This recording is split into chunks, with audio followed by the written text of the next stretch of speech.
We are less than 48 hours from the SKFL draft. Who's fired up? I, for one, am fired up. Today, Wade Isbell, and then two special guests pop in. Looking forward to the pod twice a week, moving forward from here on out. Would love to have all of you on. Just let me know when you want to join. Enjoy.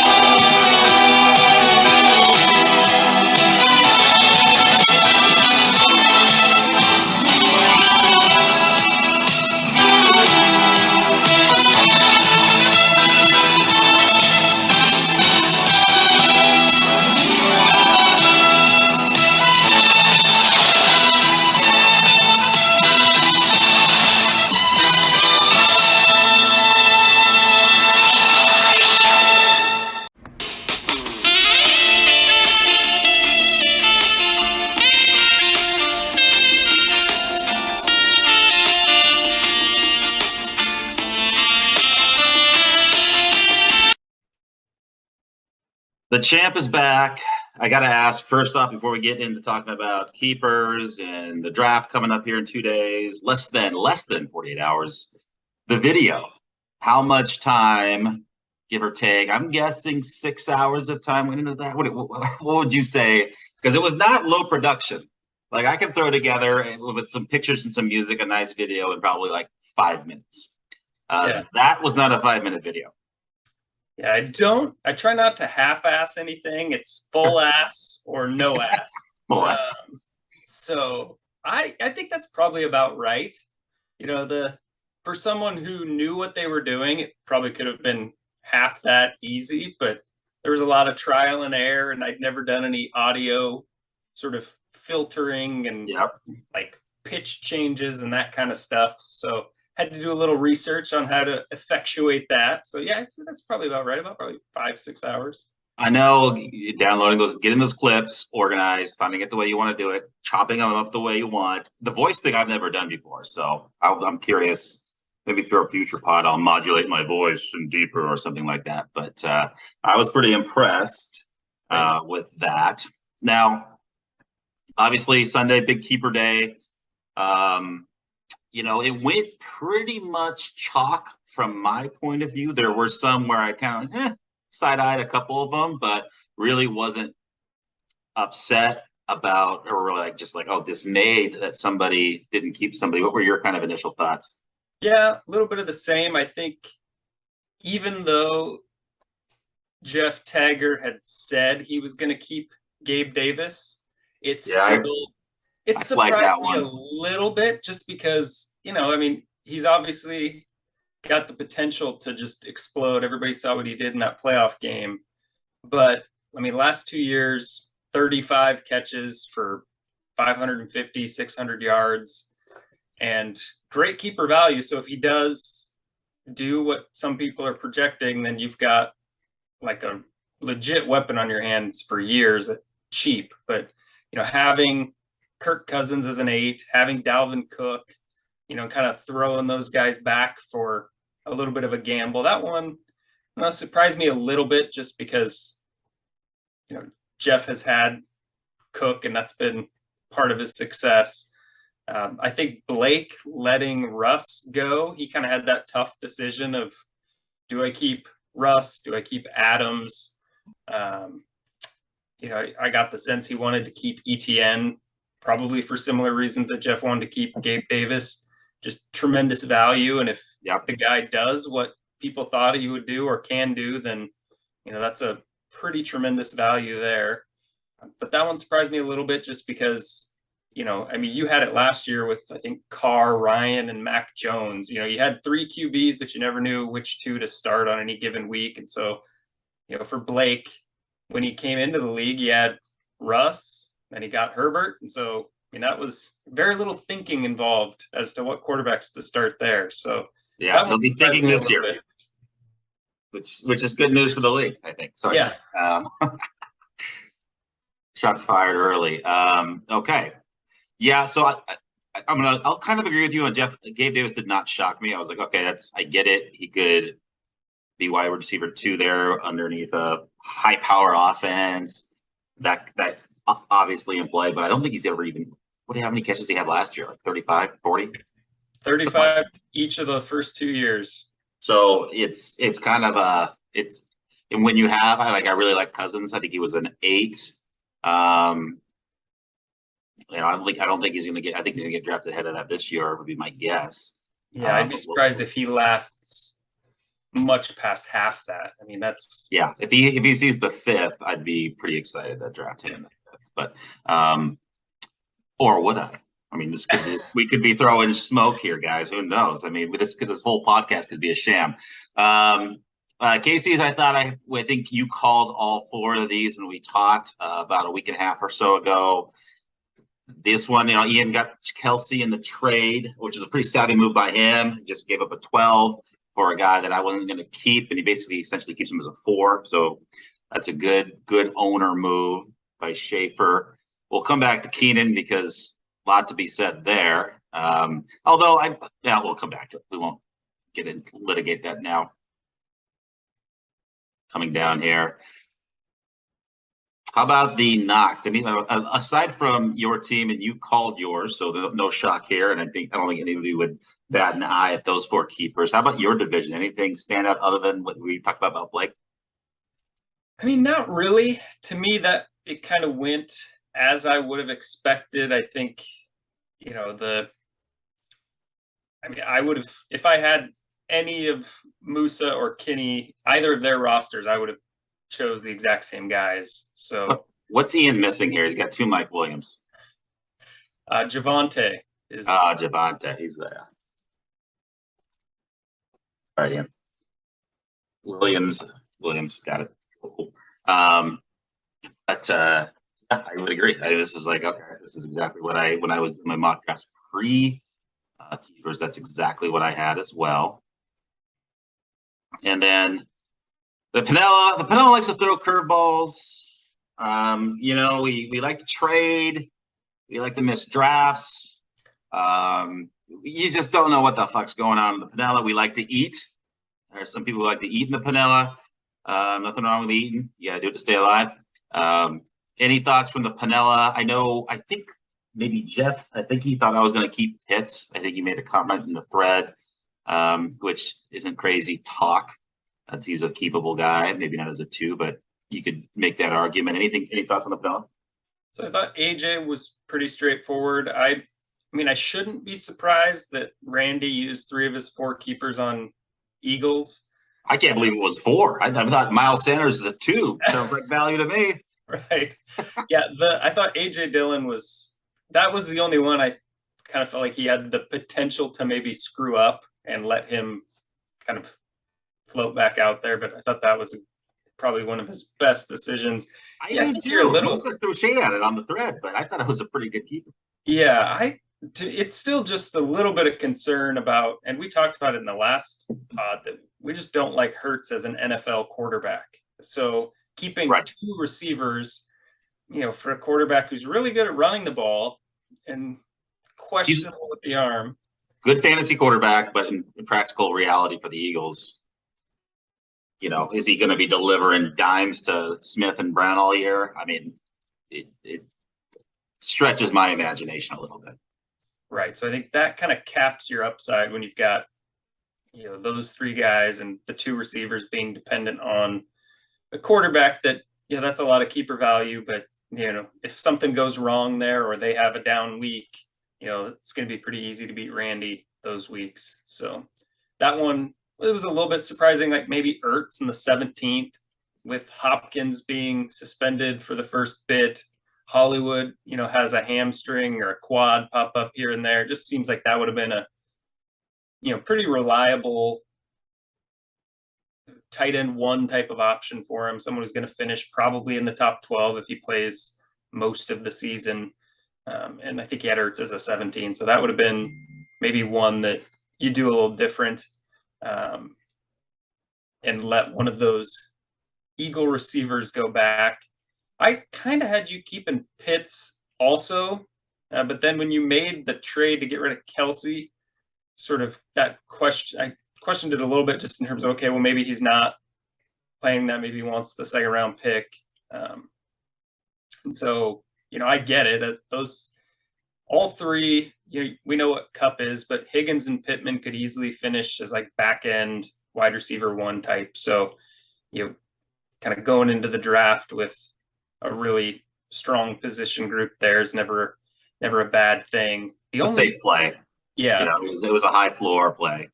Exactly. The only one with Los that was a little bit, I didn't mind Schultz as a 16. He's kind of almost similar to the logic behind Ertz.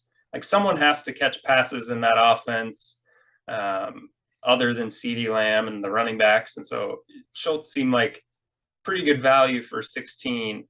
And I would have kept Diggs as well. I might have decided between the quarterbacks and then kept Fournette, just because I think he was a 9. And, you don't have your first 3 picks. You don't have a running back. You're going to be kind of fighting an uphill battle there, I think, to roll out any real, threats there at the running back position in terms of the duo that you end up with. So that might have been the only thing that I would have considered doing differently. Like you take the downgrade from Dak or Rodgers to, one of the quarterbacks who's probably more of like a QB 12 to QB 20 type, and kind of lock in a running back that, now you're on the clock, 4th round pick. You're not kind of pigeonholed to grab whatever the best available running back is, even if it's kind of a reach there. But other than that, I thought these were pretty straightforward. Yeah, I hear. I think another member who may show up here shortly. Oh, we've got 2 coming in right now. Wait, are you ready for this? Sure. It's a foursome. I'm gonna bring them in one at a time to introduce themselves. First off, now we have the last 2 SKFL champions. He's coming in right now. He's got a dog on his video. What the hell's that going on? Are you coming with audio? You got video there, dipshit. He can't defend himself yet. Still connecting. Yeah. Oh, there he is. Last 2 champions now. We're talking keepers. AJ, how you doing? I'm good. What's going on, guys? Not much. We just kind of broke down all the keepers. Do you have any keepers thoughts before I let Casey in the room? Pass. We haven't gotten there yet. We're getting there. We've saved that for the crew. That's all I want. I'm only here for that. Just here for the pass. Okay, let me bring Casey in. And I sent a couple other invites out. Who knows can show because it's it's a Thursday night and you guys got families and stuff, so we don't want to. I'm at work. I'm trying to figure out how to use a conference room, so I might need Ian to call in and give me a hand. Casey's always. You never know what Casey's got technologically. He's savvy in a lot of things. I don't think technology is one of them. We'll figure out if he shows up. But Wade was just talking about Los's keepers, and he kind of was thinking about, man, Fournette is a 9. Could have been juicy for him instead of maybe keeping 2 quarterbacks. And Casey, thanks for joining. We kind of just went through the keepers with Wade, and AJ just popped in as well. And I know you had some thoughts. So I'll just kind of summarize real quick, and we'll go into detail. We went through each keeper. The only things Wade had some questions on was, refresh me, Wade, I forgot now. You talked about Los with the Fournette. Yeah. That was my big one, honestly. Like, as much crap as we're giving Keenan with the pass, if that doesn't happen. Oh, come on. Nothing is worse than the pass. The big storyline was Fournette, and not keeping Fournette as a 9. I mean, that guy's in any FFPC or underdog draft right now, he's going middle 2 at the latest. So that just shocked me. I thought that was the one lock on his team as a keeper. So I thought that was a big surprise. Yeah, I think, Wade, you also mentioned Randy's team. He thought maybe not keeping 2 Eagles quarterbacks when they have a quarterback who's not really exactly aces with the arm. Yeah, that's just a little scary to me to have so much reliance on a passing attack that we haven't seen a lot from so far. Yeah, everything else was kind of chalk. He was thinking about, okay, Russell Wilson with Blake, ETN as a 14 as a long play. The Gabe Davis keeper for Jeff, which you can't really argue, but he left a lot of cheese, on the table for the charcuterie with Cook and Cousins going back into the draft. Any other thoughts? AJ, on some of those 15, 16s are just, we saw it one time with, Godwin with Wade and Gist back in the day where when you hit on a guy that's a 14, 15, 16, and that guy hits, I mean, he's a 3-4 year keeper. And so I think that's what the play is on somebody like Gabe Davis is that guy becomes a number 2 and goes for 1,000 yards. You're looking at a guy you're keeping at value for 3+ years. Great point. Totally agree. I think Jeff is in title contention this year. Should you be worried about a 16th round keeper when maybe you arguably have a top 4 roster?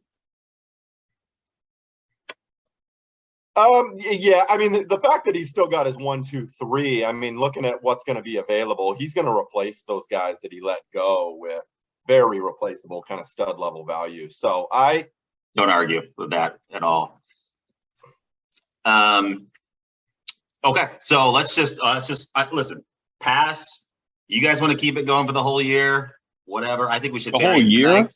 We should The whole bury year, it Rob? tonight. We should bury it tonight. no Let's- This goes on for the rest of his career in the SKFL. It's been yeah, you know, it's I mean, I don't know what to say. I was kind of secondhand. I didn't really even know when I first saw it, what he meant with pass. I was kind of following it secondhand. No I'm one like, did. what the hell is he talking about? But didn't really know in the moment what it was. So Wade, maybe you start. What was your first thought when pass came through? So to me, you know, one thought or question I had was, let's say he keeps Dawson Knox as a 10. You know, are we killing him for not keeping Stevenson? Because Knox had a great year. He's going to have some probably spike weeks where as one of your 2 tight ends, you will jump on board, sign up for that. But I get not wanting to have a New England running back. I try to steer clear of them as well. But the potential to have a 15th round keeper who's going to be a 12 next year when Harris is probably gone. Yep. Early in the year, Harris gets hurt. I mean, you've got the ability to take that guy you don't really want on your roster and flip him for something really good. Either package him with Jameis and get an upgrade at quarterback. You grab a tight end 5 through tight end 8 or something, you know, someone who's got a running back injury that they're trying to cover for. So it's just the opportunity of being able to turn one thing that, you know, you would bet. The audio is getting a little weird, Wade. I'm going to jump to Casey. Casey, unbelievable. Yeah, and Wade kind of touched on the point. If he goes Knox instead of Stevenson, I don't actually even think anybody's killing him. I mean, we'd mention it the same way we did Fournette, but it was the pass opportunity. And, you know, taking out future years, taking out what you could trade in 3 weeks if a Harris injury happens. I mean, we were sitting at the keepers with AJ and Ian, and it was like, dude, just make a call as you're getting to that spot and say, hey, Casey, will you give me a 14 if I keep Stevenson as a 15? Just upgrade around. I mean, there was that simple of a move right there. And yeah, I couldn't believe it. But it was funny. Ian had mentioned something like, I don't even know if Keenan has 4 keepers early on during that thing. So it made me think that maybe a conversation had happened. Like, can I only keep 3? And I'm shocked that it happened. Ian is under the impression, and I haven't gone back to the old binder, but he thinks Corey did it back in the day where he only kept 3. And it somewhat sounds familiar to me, but I can't remember it for a fact. I just thought it was as boneheaded of a move. I mean, the same thing we said Fournette. I mean, you look at where Stevenson's getting drafted. He's getting drafted in the 7th, 8th round of all these expert drafts. So to let him go as a 15th, like I was trying to tell Keenan, I don't care if you want no part of him. You just got to grab that guy as value, because what you're going to see in the 15th round, I mean, last year it was Justice Hill, Joshua Kelly, Gage Ferkser, Kenyon Drake, Ty Johnson. I mean, Troutman. I mean, there's nothing down there. And you've got a potential starting running back you let go. I couldn't believe it. AJ? You know, I'm with Casey. You know, it was the most boneheaded decision I've ever seen in my life. But I think that the issue that we're not addressing here is the fact that Ian and Casey vouched for him as some football guru, and he passes on Stevenson. Like, worst case scenario, like, it just shows you, though, he had the team for a week at least. He didn't try to shop him, right? Like, he the fact that he didn't know he had value in that just blows my mind. That goes back to Casey and Ian. Like, Casey's putting on chapstick right now. Like, we don't recognize, like, see what's going on. But, like, those two just single-handedly doomed the league. I mean, it boils down to this. Casey has Randy, who will give Casey whatever he wants on demand. Now Ian also has that, and the rest of the league has to suffer.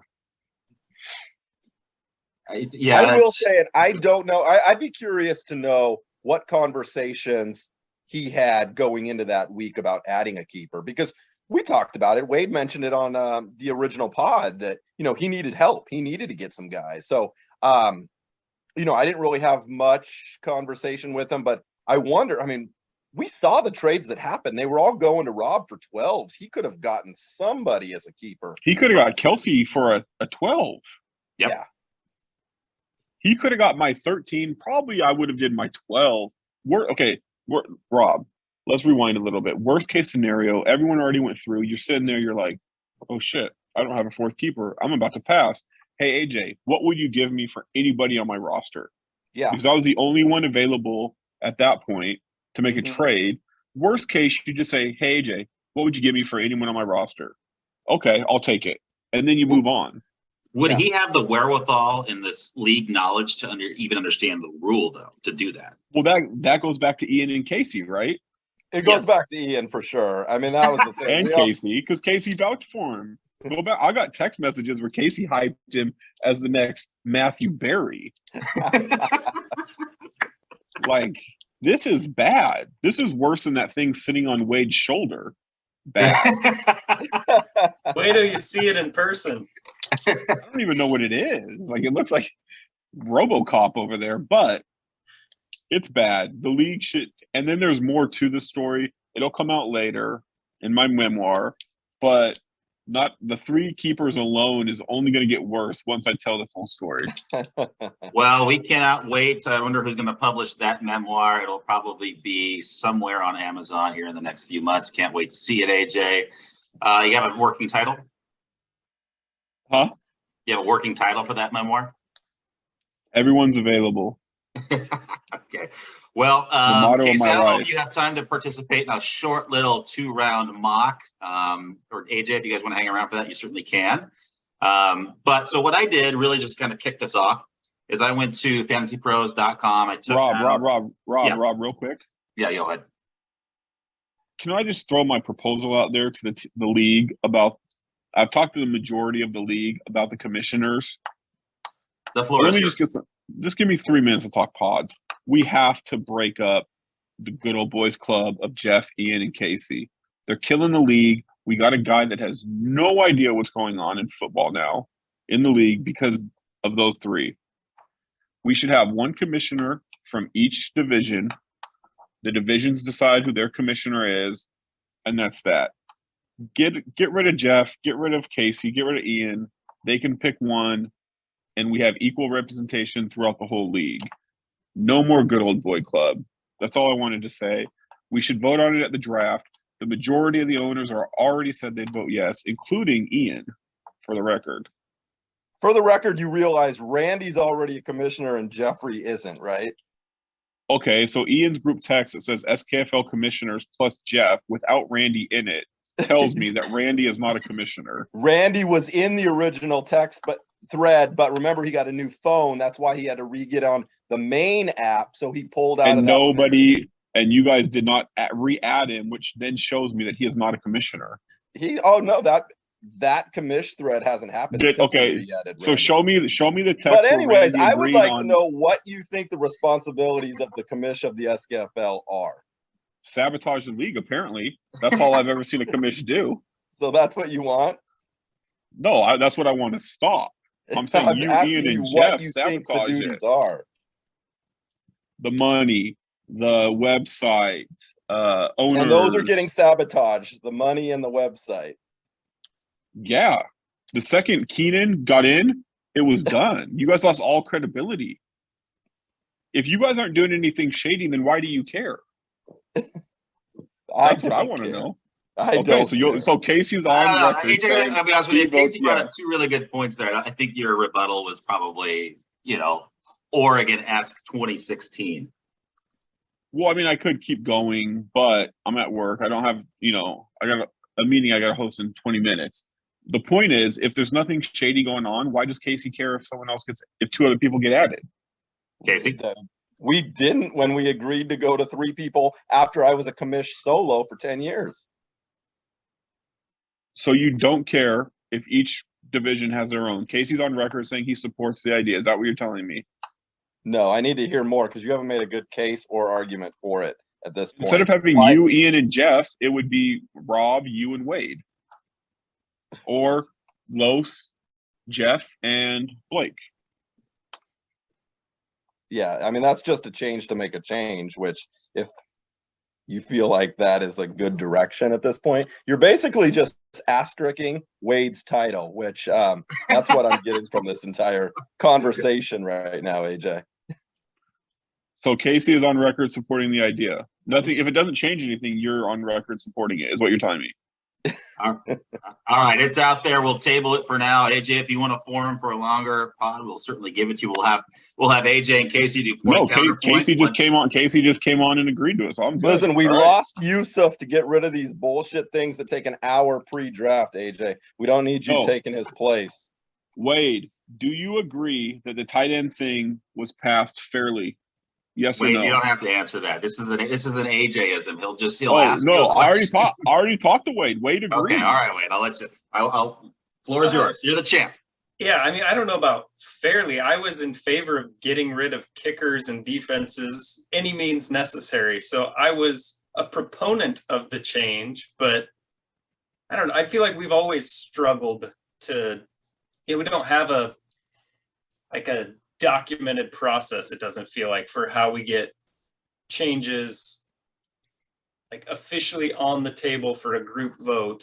But somehow we got tight ends passed when Casey wanted tight ends passed, correct? Yeah, I mean, there were polls, so people definitely. We voted. I'm pulling it up right now on the 2020 thread. Majority passed it. What were the options? What did majority pass? Hold on. Yeah. Spin this one, Casey. Keep kicker as is, 2. Keep kicker but minus points for misses, 3. Eliminate kicker, 1. Replace kicker with a second tight end, 6. So how was that the majority? That's half. That's not majority. That's half. That's majority versus. You want to just remove the other 3 and go down to what? Replace kicker with a second tight end and what? If you just want it to be between 2. If majority doesn't pass, then it's not majority. You wanted it passed, so you passed it without the majority. The majority was to get rid of the kicker. Okay, then we should have just got rid of kicker. The double tight end did not pass on majority, and you pushed it through. That is the whole point. But every other change everybody wants. You know why? Because then we asked the people that didn't vote for it if they would want it, and that got us to the majority. Show me. Okay, we will. So wait, is there a conspiracy here? Is there a conspiracy here that AJ's uncovering? What do you think?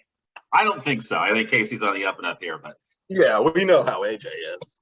Show us the proof. All right. He had it up and he can't do it. You're putting him on the spot, man. All right. So Rob, is Casey on record saying any change you want, you just put up a poll, and then if you don't get your majority, then you just ask people off the record and then say, yeah, they all said yes. And then anyone can make a change? That is that what he's saying? Yusuf mentality, if you remember. That poll was in November of 2020, so we had an entire Yusuf just wanted equal change. He wanted it to go to vote. If more than 8 people voted yes. Incorrect. Yusuf actually wanted the authoritarian decision, which if you go back to the very first post of 2021, the rule is written there. Nobody had an argument. You can go. I had to go back to the first 2021 post of last year to do that cash money post this year. So you can go look at it. It's documented on the site. Casey, let me and Rob have a conversation. Let me and Rob have a conversation while you pull up the other vote. I am going to table. Show us from a timing standpoint, gentlemen. Let's table this. Yes. Let's table it. Of course he wants to table. I'm running. I had to run. Yeah. Convenient. Very convenient. You were the one who said you've got a meeting in 5 minutes. That's convenient. I'm willing to pause the meeting. Show us the proof. No proof. We'll get you the proof. Yeah, We will I bet you have- will. On the WhatsApp right now, we'll have 7. I We've bet got you 2 will. weeks before actual professional football games are being played. We've got time to litigate this. We don't have to litigate Oh, this now. he lied. January 6th, all over again. Here we go. He lied. Where All are right, the so- messages, Casey? All right, guys, I'll see you Saturday. All right. See you, Case. All right, AJ, if you want to stick around, feel free. You're only doing 2 rounds. We're just going to do 2 rounds quick. We can do 3 All if right, time let's permits. go. Let's go. So I pulled this from This is- Fantasy Pros. This is the Fantasy Pros Superflex best guys available after I pulled out the keepers. If I missed one, let me know. So I'm Where's basing. Delvin Cook? Well, that's the one I missed. So we'll throw him in Okay. there. I don't know why he's in there, but good catch. And there might be 1 or 2, so just keep that in mind. But I'm going to throw this up. I'm going to let Wade. You're AJ right now. You've got the first pick. I think we talked about this offline. What do you think AJ does? What's your prediction here? So I think First of all, Wade's dick has never been bigger than it is right now. Go ahead, Wade. and with that, so I see AJ as someone who historically has traded down when the opportunity presents itself. And, you know, he's got keepers taking up his 3rd, 4th, 6th, and 7th. So kind of looking at that, I thought, well, I'm going to do a sort of a mock trade. So I have Keenan giving up his 2nd, 3rd, and Whoa! 7th in exchange. 2nd, 3rd, and 7th? Correct. Got it. For AJ's 1st, 6th, and 9th. And Okay. so in this scenario, Keenan has the first 2 picks in the draft. Keenan, who, you know, we kind of first pod looked at his keepers and said, we like Cortland Sutton and I guess keep Michael Thomas, and that's about it. Right. So I kind of did the little mock trade there, had him taking Russ and Dalvin Cook. So he solves his quarterback problem where he doesn't have to rely on Jameis as his 1 and, you know, gets probably the best running back available and, you know, grabs 2 guys who he could potentially keep, you know, next year and, you know, still have quite a bit of value in, guys who are going to produce. So that was what I did with the first 2. Then I had Randy grabbing his 5th keeper. So I had him grabbing Kamara. By all accounts, the suspension, if it happens, is probably a next year thing, or maybe the end of this year. But by then, Randy's been relying on those Eagles receivers, so he's out of contention, and that won't really matter. Hold on, let's pause you there, Wade. AJ, what do you think? Is there a possibility of you trading that 1 to accumulate more picks, which has been a strategy that has been successful for you in the past? So the 1 is available. Herbert is very hot right now. So Wade is not too far off. But I am also very comfortable taking Cook number 1. I'll just throw that out there. Casey's firing up the text thread by the way right now. He's not I know. And what's he said? Well, you can read it. He It's said funny. that he admitted that he lied and there is no other vote and that 3 commissioners just pushed it through, which is exactly why we need to get rid of those 3 as the commissioners. Jeff at number 4 in the first way. What's happening there? I think just kind of looking at his team, he's got some talented running back. He's got question marks at receiver. You know, he's got guys who we think are, you know, in a good spot in terms of Mooney will get crazy amounts of targets. Gabe Davis could explode, but there's still a wild card element there where I don't know that we've seen it with consistency to bank on it. So I have him taking Tyreek Hill with that pick to give him, you know, that nice Tyreek upside whammy potential, assuming Tua can throw it 50 yards. And then no, you can't take your own pick. You can't pick your own pick. AJ, what's Wade going to do here? He's got pretty stacked roster. He's got some good keeper. What would you think Wade might go with here? Is this a show me Wade's roster real quick? Yeah, hold on one sec. Let me pull it up. It's Josh Allen. So there we go. Thanks, Debo, Wade. James Conner, Mark Andrews. All right, and to show me the best available now. Yeah, hold on one sec. I think Wade is going to take advantage of the shitty rule that was pushed through by the weak commissioners, and he's going to go best available tight end here. I can see him taking Pitts, Waller. Pitts is the upside guy. Waller is proven, but with Adams coming on, he's going to lose some targets. So I think Wade will go Pitts. Wade goes Kittle, Pitts. but I think Pitts is the more upside. It's Wade, your response. That you're not going to respond to that, of course. You're not going to say, "Yeah, I'm taking Kyle Pitts." We'll see. Yeah, we'll see if he's there. So your brother, where's your brother go? I think he goes. So he's high as a kite right now. Yeah, probably. But AJ sent him, I think, Mixon last year. Did he get Mixon from you? And Mixon has been on a tear at the end of the year. So I think, his view of Mixon's a lot different than mine. I had Mixon the year where week 5 or week 6, he had a foot injury, just never played again. So that's not really a temptation for me to go back to the well on that, but I think Blake will with Mixon. And then I think we owe AJ the honors to give Casey his pick here after the online fisticuffs we just saw him. Let's be relatively quick here because time is short. Where does Casey's gonna Mike Evans? Is he going Nick Chubb, Trey Lance? No, he'll go Lance. He wants the upside. Casey.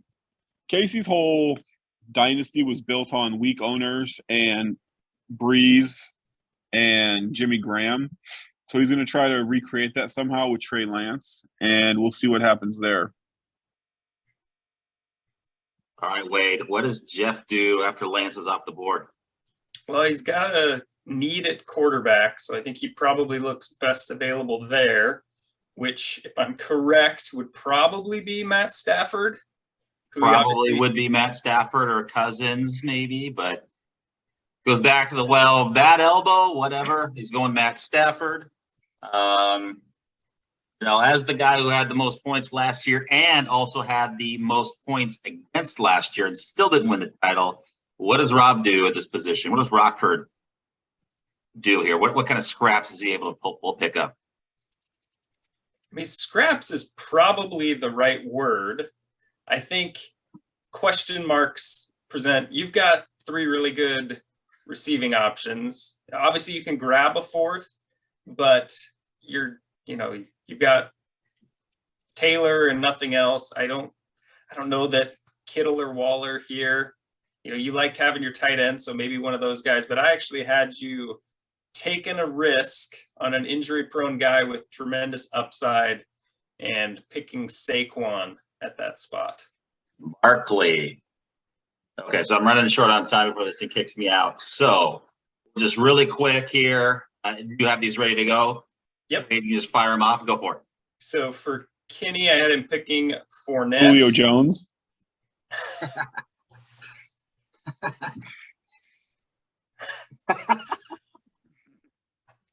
JK. And then AJ back-to-back. What's he going to do here? He loves back-to-backs. This is AJ's forte right here. Right. So before Wade does the picks, I'll just say if this is how the board plays out, I'm thrilled. Okay, go ahead, Wade. So I think grabbing a running back makes a lot of sense. So maybe someone like Nick Chubb for one of the spots, especially with, the Watson suspension. I think they're going to lean on him pretty heavily to start the year. Quickly. There we go. Running out of time. Yeah. And then I think, just continuing to load up at receiver. Let's go Keenan Allen. All right. Well, interesting mock. I'm gonna stop sharing. I'm gonna get kicked out of here in 2 seconds. Thanks, guys, for both joining. Hopefully, we can chat again here soon next week. Yep. See you soon. End corruption. Have a good night. All right, guys. Have a good night.